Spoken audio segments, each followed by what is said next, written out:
Hello बच्चों, let's see this question. इस question में लिखा है let A B C be 3 unit vectors such that a dot b equals to 0 and a dot c equals to 0। If angle between b and c is pi by 6 then find vector a।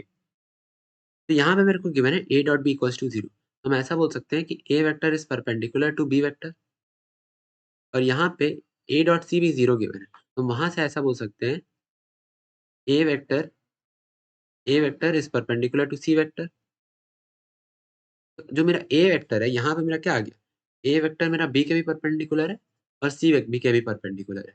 तो एक ऐसा vector जो B और सी दोनों के perpendicular है वो collinear होगा B vector cross C vector के। हम ऐसा बोल सकते हैं कि मेरा जो ए वेक्टर हो जाएगा वो कुछ lambda times B vector cross C vector हो जाएगा, क्योंकि ए मेरा बी के भी परपेंडिकुलर है, सी के भी परपेंडिकुलर है और साथ ही साथ उसके कोलिनियर हो जाएगा। इसका मतलब है तो हम लैम्डा टाइम्स अज्यूम कर सकते हैं।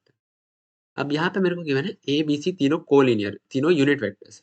तो अब इसका यदि हम मॉड ले लें इस इक्वेशन का दोनों तरफ, तो यहाँ पे मेरा हो जाएगा mod of A vector left hand side में equals to lambda mod of B cross C का vector.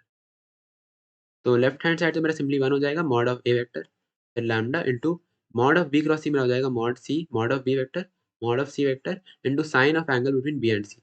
Angle between B and C तो पाई बाय 6 गिवन है, तो हम यहाँ पे लिख सकते हैं साइन ऑफ पाई बाय 6। तो यहाँ पे मेरा हो जाएगा 1 equals to lambda mod of B और मॉड ऑफ सी तो 1 हो जाएगा, तो lambda two sine of pi by 6 जो कि होता है 1/2। तो 1 इक्वल्स टू लैम्डा बाय 2। यहाँ से मेरा लैम्डा का वैल्यू आ जाता है 2। तो हम फाइनली यहाँ लैम्डा का वैल्यू सब्स्टिट्यूट कर सकते हैं। तो यहाँ से मेरा आ जाएगा A vector equals to 2 B cross C का वेक्टर। तो this is my final answer. I hope everyone got the solution. Thank you.